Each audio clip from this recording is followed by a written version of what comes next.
हमारे मोहल्ले में एक महाशय रहते हैं जो सिरे के अंधविश्वासी हैं। एक बार वे कहीं जा रहे थे। असबाब तांगे पर लद चुका था। घर से टीका लगवाकर दही लड्डू खाकर बाहर निकले और ज्यों ही तांगे पर पैर रखा त्यों ही किसी ने फड़ से छींक दिया। बस फिर क्या था, तुरंत लौट पड़े और घर के अंदर घुस गए। पत्नी ने कहा, जूता बदल कर पहन लो। वे झल्ला कर बोले, ये देसी जूते थोड़ी ही है जो बदल कर पहन लूं। ये शू है, शू बदल कर नहीं पहना जा सकता। उनकी पत्नी ने फिर कहा, अच्छा तो एक गिलास पानी पी लो। वे बिना प्यास के एक गिलास ठंडा पानी पीकर पुनः निकले। द्वार पर आए ही थे कि घर की बिल्ली आगे से रास्ता काटकर निकल गई। अब क्या, बहुत बिगड़े। वे बोले, इसलिए मैं मना करता हूं कि बिल्ली न पालो। ये ऐसी जानवर है कि जब कहीं बाहर जाओ तो रास्ता काटेगी।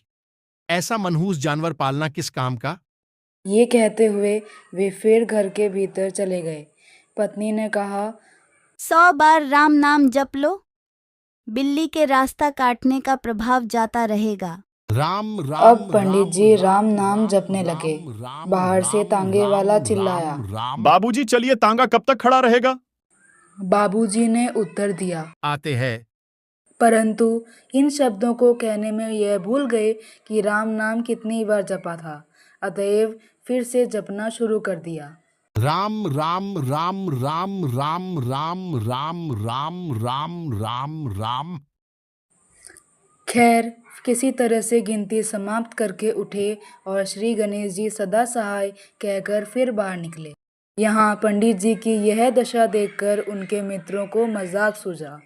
ज्यों ही उन्होंने दहलीज के बाहर पैर रखा त्यों ही एक ने आँख छी करके छींका। फिर क्या था, पंडित जी ने आग बबूला होकर कड़क होकर पूछा, अब आज ही मोहल्ले भर को जुकाम होगा। आज ही सब मरेंगे। ये भी नहीं देखते कि एक आदमी परदेश जा रहा है, फिर भी उसके सामने खड़े होकर छींकते हो। अच्छा, अब नहीं जाएंगे, चाहे जो भी हो। यहाँ पंडित जी बोल रहे थे तो उधर पंडिताइन कह रही थी, अपने घर में बैठकर छींके, हमारे दरवाजे पर क्यों छींकते हैं। पंडित जी फिर लौट आए। पत्नी से बोले, अब क्या करें, क्या न जाएं, काम बहुत जरूरी है। अच्छा, शास्त्र में लिखा है कि 16 श्वास लेने से छींक का दोष समाप्त हो जाता है। यह कहकर उन्होंने अपनी सांस गिननी शुरू कर दी। 1 2 3 4 5 6 7। यहाँ द्वार पर 2 दिल्लगीबाज खड़े थे। उन्होंने एक कौतुक और रच डाला।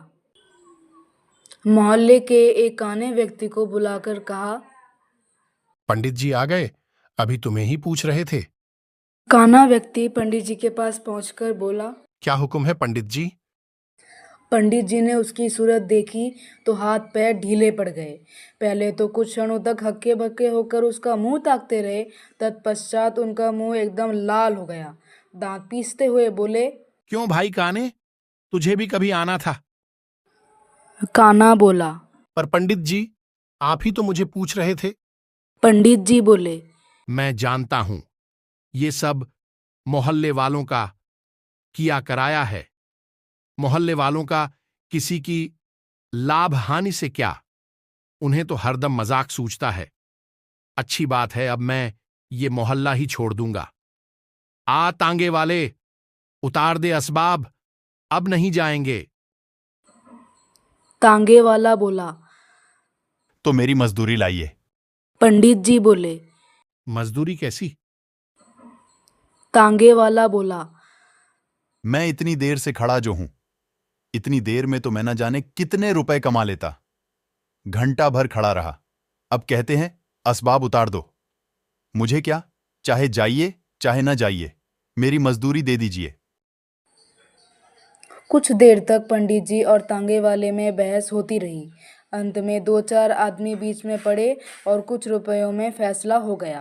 तांगे वाला असबाब उतारकर और रुपए लेकर चला गया। पंडित जी ने उस दिन क्रोध के मारे भोजन नहीं किया। पंडित जी बोले, जो हुआ अच्छा ही हुआ।